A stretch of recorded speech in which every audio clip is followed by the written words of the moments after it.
अब योगी योगी योगी योगी उत्तर प्रदेश के माननीय मुख्यमंत्री योगी आदित्यनाथ जी इस उत्तम प्रदेश बनाने वाले, इसे कानूनी व्यवस्था को इसे सुचारू रूप से चलाने वाले ऐसे हमारे लोकप्रिय मुख्यमंत्री हमारे बीच में आए हैं।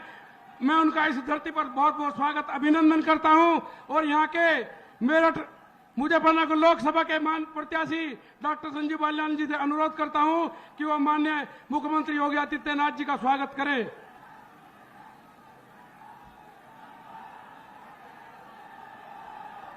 साथ में सरदना के पूर्व विधायक आदरणीय संगीत सोम जी भी उनका स्वागत करें।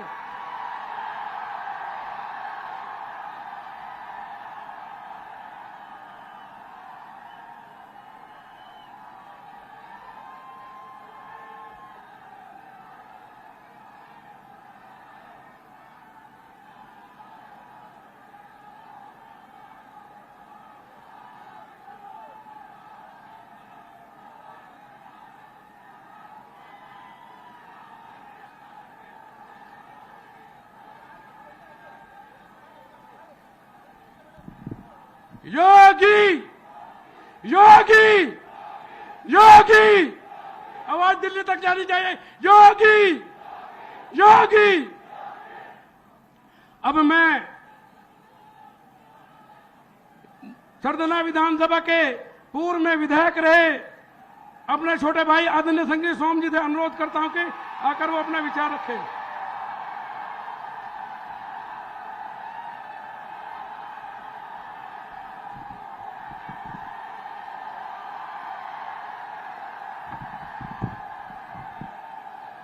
भारत माता की जरा दोनों हाथ उठा के लगाएंगे। भारत माता की, भारत माता की। आज चुनावी सभा में उपस्थित हमारे यशस्वी मुख्यमंत्री मान्यवर योगी आदित्यनाथ जी, मंच पर आसीन सभी भारतीय जनता पार्टी के नेतागण, मेरे सामने बैठे हुए मुजफ्फरनगर लोकसभा के सभी सम्मानित अलग अलग गांव से आए हुए अतिथिगण, मैं आप सबको दोनों हाथ जोड़कर राम राम करता हूं, प्रणाम करता हूं। आज राजधानी की धरती पर हमारे यशस्वी मुख्यमंत्री श्री योगी आदित्यनाथ जी आए। योगी आदित्यनाथ जी केवल यहां नहीं, पूरे हिंदुस्तान में जगह जगह घूमकर भारतीय जनता पार्टी को जिताने के लिए और यशस्वी प्रधानमंत्री मोदी जी को तीसरी बार प्रधानमंत्री बनाने के लिए दिन रात मेहनत किए हुए हैं। मैं आप लोगों से अपील करना चाहता हूं कि योगी जी यहां भी आए। लंबा चौड़ा भाषण इसलिए नहीं दूंगा क्योंकि आज का मैं अपना समय माननीय मुख्यमंत्री जी को दूंगा और जो मुख्यमंत्री जी कहेंगे हम सब उसका पालन करेंगे। आप सबका बहुत बहुत धन्यवाद। जय हिंद, जय भारत। भारत माता की, भारत माता की। योगी आदित्यनाथ, योगी आदित्यनाथ। मैं मुजफ्फरनगर लोकसभा के सांसद रहे और भारत सरकार में मंत्री आदरणीय डॉक्टर संजीव बालियान जी से अनुरोध करता हूं कि वो भी आकर के हम अपने विचार रखें। योगी योगी। उत्तर प्रदेश के यशस्वी मुख्यमंत्री आदरणीय योगी आदित्यनाथ जी, हमारे दोनों जिला अध्यक्ष शिव कुमार राणा, सुधीर सैनी, हमारे पूर्व विधायक संगीत सोम, आदरणीय कपिल देव अग्रवाल जी, सम्मानित मंच, उपस्थित साथियों, सबसे पहले मैं माननीय मुख्यमंत्री जी का मुजफ्फरनगर लोकसभा में पधारने पर धन्यवाद करता हूं, अभिनंदन करता हूं। ये वो क्षेत्र है आदरणीय मुख्यमंत्री जी जिसने हमेशा भारतीय जनता पार्टी अलग जब विपरीत परिस्थितियां थी उनमें भी भारतीय जनता पार्टी का अलग इस क्षेत्र ने जगा के रखी और यहां से हमेशा भारतीय जनता पार्टी के विधायक जीतते रहे। मैं आपका अभिनंदन करता हूं, धन्यवाद करता हूं कि इस क्षेत्र में आपने सलावा स्पोर्ट्स यूनिवर्सिटी के नाम से एक ऐसी सौगात इस क्षेत्र को दी है जो हमेशा बरसों तक याद रहेगी और यह क्षेत्र पूरा पश्चिम उत्तर प्रदेश स्पोर्ट्स का हब बनेगा और लगातार यहां से पहले भी खिलाड़ी निकलते रहे और सलावा स्पोर्ट्स यूनिवर्सिटी से बड़े बड़े खिलाड़ी निकलेंगे। आदरणीय मुख्यमंत्री जी, 2017 के बाद जिस पश्चिम उत्तर प्रदेश को क्राइम कैपिटल कहा जाता था, आपके कुशल मार्गदर्शन में आज वो क्षेत्र देश के सबसे अच्छे क्षेत्र में से एक है। आज नई नई इंडस्ट्रीज आ रही हैं। आज एक बात के लिए और आपका विशेष रूप से धन्यवाद करता हूं कि आपने 12 की बिजली के जो कनेक्शन फ्री किए हैं, जो 2700 करोड़ रुपए का प्रावधान किया है, अगर उससे सबसे ज्यादा फायदा कहीं हुआ है तो पश्चिम उत्तर प्रदेश के किसानों को है। और मुझे पूरी उम्मीद है आपके कुशल मार्गदर्शन में उत्तर प्रदेश में भारतीय जनता पार्टी 80 की 80 सीटें जीतेगी। आपका बहुत बहुत धन्यवाद, हार्दिक अभिनंदन।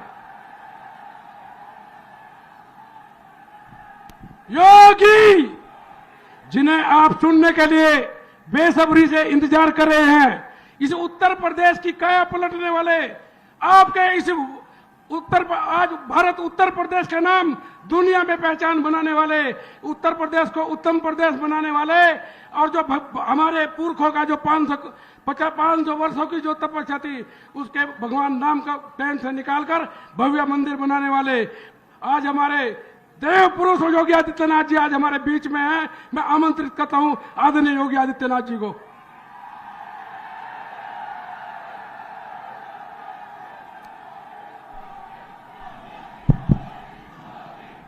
भारत माता की, भारत माता की, भारत माता की, वंदे वंदे वंदे। भारतीय जनता पार्टी के क्षेत्रीय अध्यक्ष श्री सत्येंद्र सिसोदिया जी, लोकप्रिय सांसद और केंद्रीय मंत्री डॉक्टर संजीव बालियान जी, प्रदेश सरकार में मेरे सहयोगी मंत्रिमंडल के मेरे साथी श्री कपिल देव अग्रवाल जी, भारतीय जनता पार्टी के जिला के अध्यक्ष मेरठ शिव कुमार राणा जी, जिलाध्यक्ष मुजफ्फरनगर सुधीर सैनी जी, पूर्व विधायक संगीत सोम जी, पूर्व विधायक विक्रम सैनी जी, जिला प्रभारी मयंक गोयल जी, इंद्रपाल प्रजापति जी, सुखविंदर सोम जी, नीरज शर्मा जी, गौरव चौधरी जी, यशवीर चौधरी जी, हरपाल सैनी जी, चंद्रवीर चौधरी जी, सुनील भराला जी, लोकेश प्रजापति जी, विमल शर्मा जी और भारी संख्या में उपस्थित सरधना क्षेत्र से उपस्थित बहनों और भाइयों, वीरों की इस भूमि को अन्नदाता किसानों के परिश्रम और पुरुषार्थ से सोना उगलने वाली इस भूमि को, भारत के इतिहास को बनाने वाली इस धरा को नमन करते हुए वासंतीय नवरात्रि की द्वितीया तिथि को मैं आप सबका हृदय से अभिनंदन करता हूं। बहनों और भाइयों, मैं अभी जम्मू कश्मीर के उधमपुर से आ रहा हूं। आप अनुमान करिए, जैसी सभा यहां पर हो रही है, इतनी ही निश्चिंतता में वहां पर भी मैंने सभा की है। क्या 10 वर्ष पहले जम्मू कश्मीर में इस प्रकार की सभा संभव थी क्या?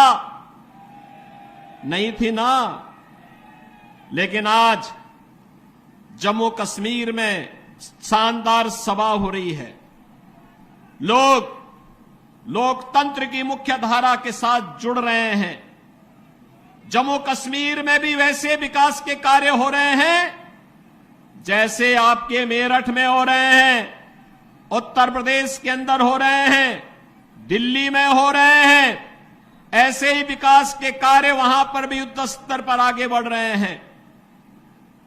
बहनों और भाइयों, यह जो परिवर्तन हम सबको देखने को मिल रहा है, कभी भारतीय जनसंघ के संस्थापक श्यामा प्रसाद मुखर्जी ने नारा दिया था कि एक देश में 2 प्रधान, 2 विधान और 2 निशान नहीं चलेंगे, नहीं चलेंगे। श्यामा प्रसाद मुखर्जी शहीद हुए थे इस दोहरी व्यवस्था के खिलाफ, और 70 वर्षों तक कांग्रेस और उसके सहयोगी दलों ने इस व्यवस्था को दफन करके इस व्यवस्था को बनाए रखा। आतंकवाद पनपता रहा, देश को डंक मारता रहा, निर्दोष लोग मरते रहे, देश का विकास बाधित होता रहा। लेकिन बहनों और भाइयों, 70 वर्ष के बाद भारत माता के महान सपूत से नरेंद्र मोदी जी जैसा यशस्वी व्यक्तित्व देश के पास आया, जिन्होंने कश्मीर के इस दंश को समाप्त करते हुए धारा 370 समाप्त किया। और जो भाजपा के कार्यकर्ता दशकों से नारा लगाते थे, जहां हुए बलिदान मुखर्जी, वह कश्मीर हमारा है। बहनों और भाइयों, आज उस कश्मीर को भारत का अभिन्न हिस्सा बना करके मोदी जी ने साबित कर दिया है कि हमारे लिए राष्ट्र धर्म ही सर्वोपरि है। बहनों और भाइयों, यही स्थिति आज 140 करोड़ का भारतीय दुनिया के अंदर जहां कहीं जाता है तो 140 करोड़ भारतीयों को वहां सम्मान मिलता है। लोगों के मन में भारत के प्रति सम्मान का भाव पैदा हुआ है। ये भी मोदी जी के कारण। बहनों और भाइयों, सीमाएं सुरक्षित हुई हैं। आज आप देखते होंगे, अगर कहीं कोई सिलेंडर किसी दुर्घटना से फट जाए ना, तो पाकिस्तान सफाई देता है कि नहीं नहीं, हमारा कोई हाथ नहीं है इसमें, क्योंकि उसे मालूम है कि कहीं ऐसा ना हो कि कहीं किसी आतंकी गतिविधियों में लिप्त पाकिस्तान परस्त तत्व का हाथ हो और फिर एयर स्ट्राइक में देने के लेने पड़ जाए पाकिस्तान को। बहनों और भाइयों, ये शौर्य और पराक्रम भारत का जो देखने को मिल रहा है, ये मोदी जी के नेतृत्व में भारतीय जनता पार्टी सरकार के कारण। देश के अंदर इंफ्रास्ट्रक्चर का जो कार्य हुआ, highway, railway, metro, expressway, IIT, IIM, medical college, और मेरठ को तो कहना ही क्या है। 12 लेन का एक्सप्रेसवे के साथ मेरठ दिल्ली के साथ सीधे जुड़ चुका है। मेरठ के लोग अब दिल्ली में नहीं रहना चाहते, बल्कि दिल्ली के लोग अपने लिए रहने के लिए मेरठ में आवास बनाना चाहते हैं, सरधना में और मुजफ्फरनगर में रहना चाहते हैं। क्योंकि जो दूरी पहले 5 घंटे में तय होती थी, अब उस दूरी को मात्र 45 मिनट से 1 घंटे में तय कर देते हैं। रैपिड रेल, 32,000 करोड़ रुपए की राशि केंद्र और राज्य सरकार लगा करके रैपिड रेल की सुविधा के साथ मेरठ को जोड़ चुकी है।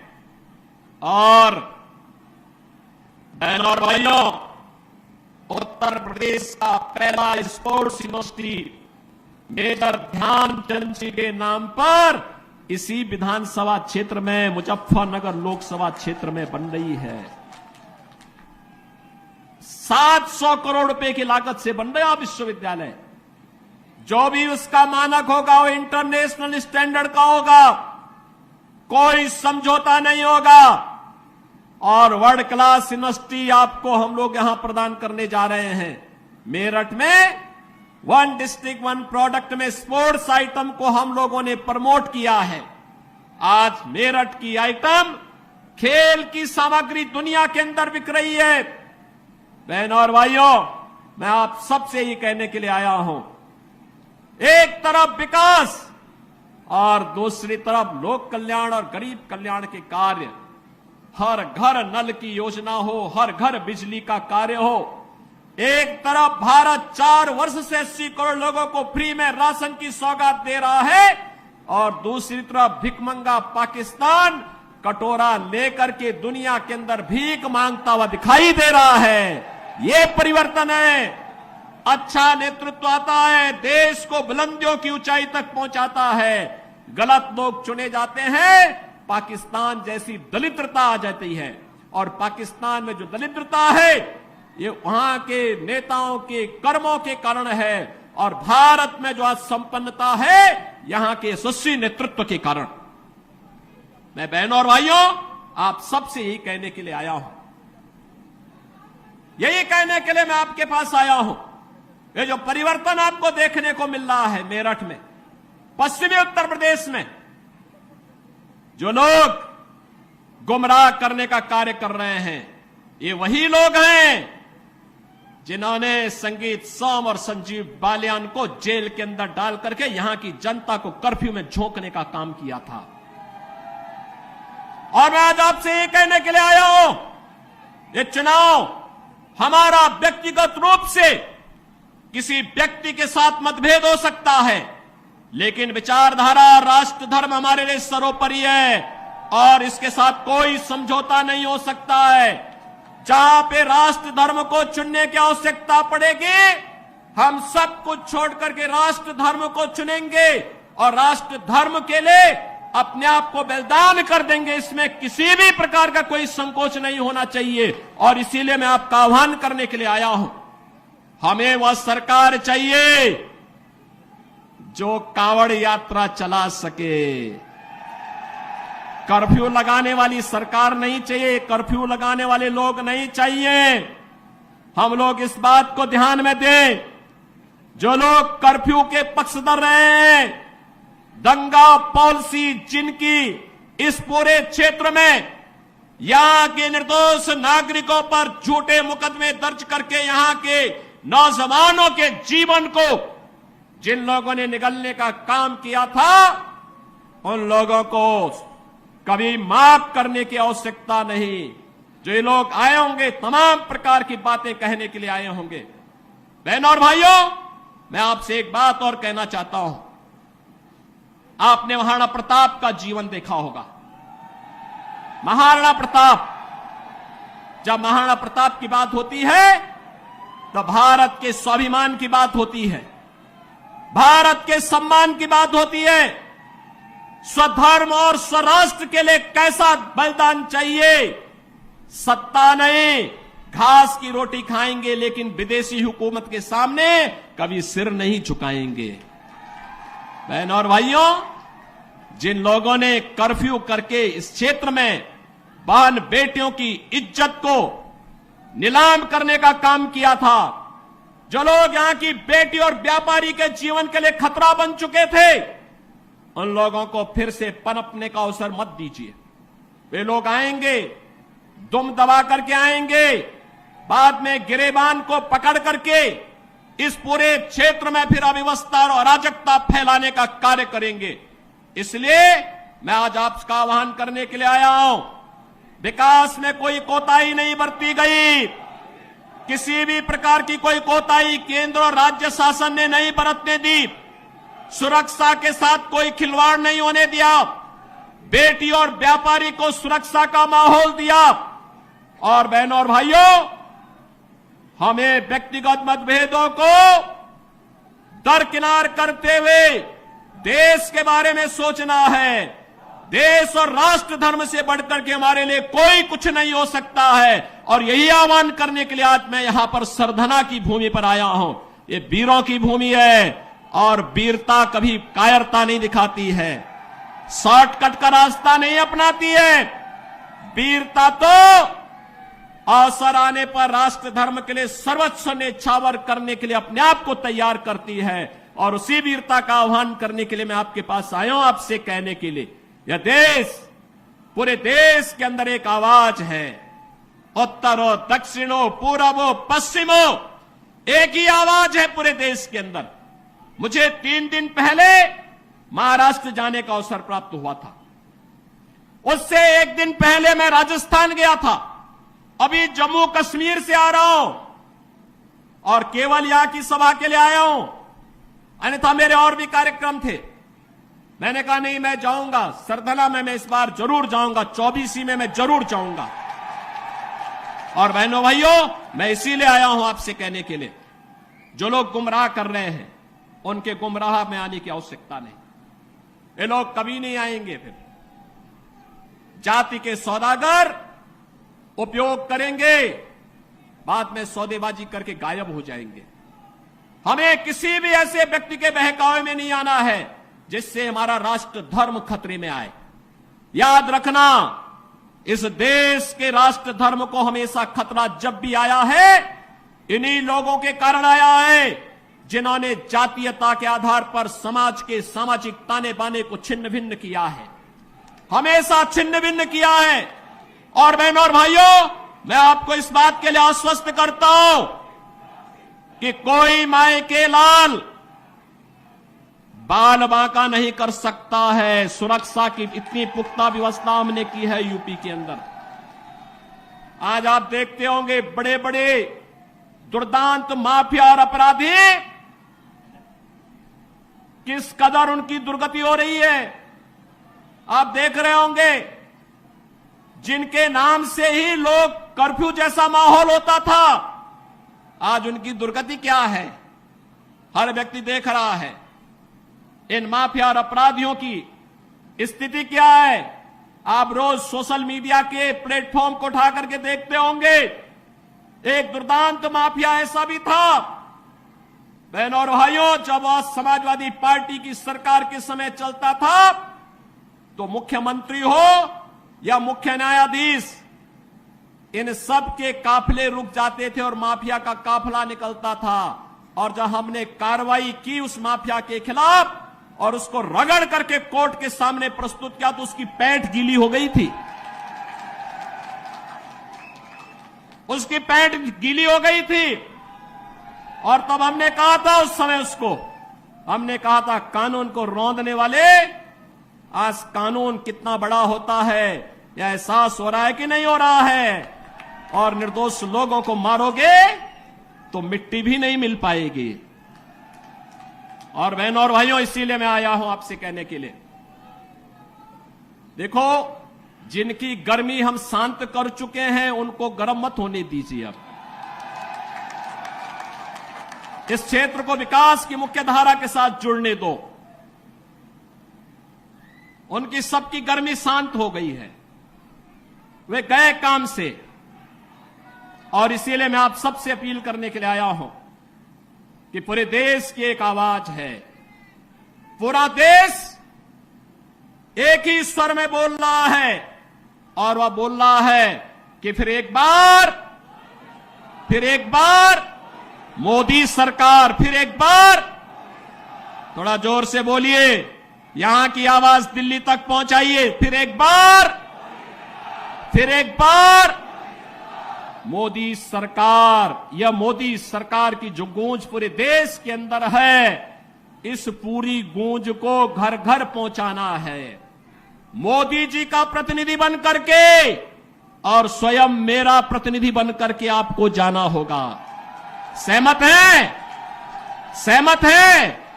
हमें कमल चुनाव चिन्ह देखना है, हमें कमल चुनाव चिन्ह देखना है। आप सहमत हैं? सभी लोग सहमत हैं? बहनों और भाइयों, सरधना विगत चुनाव में संजीव बालियान जितने वोट से जीते थे उसके दुगने वोट से जिताने की जिम्मेदारी सरधना को मैं दे रहा हूं। और बहनों और भाइयों, आप जिताएंगे तो मैं दोबारा फिर आऊंगा, यहां पर आऊंगा फिर दोबारा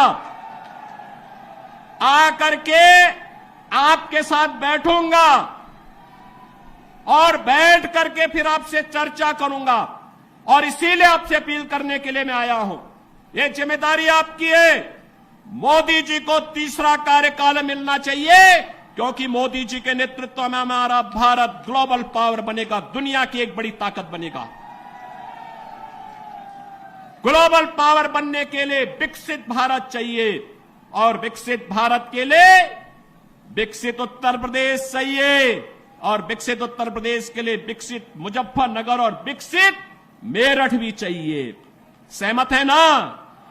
और विकसित मेरठ और मुजफ्फरनगर के लिए कमल चुनाव चिन्ह और भाजपा चाहिए। सहमत हैं? सभी लोग सहमत हैं? तो भाई मेरे साथ फिर दोनों हाथ ला करके बोलिए, जहां तक मेरी आवाज जा रही है। दोनों हाथ उठाइए, दोनों हाथ उठाइए, दोनों हाथ ला करके बोलेंगे, भारत माता की, भारत माता की, भारत माता की जय श्री राम, जय जय श्री राम, जय जय श्री राम।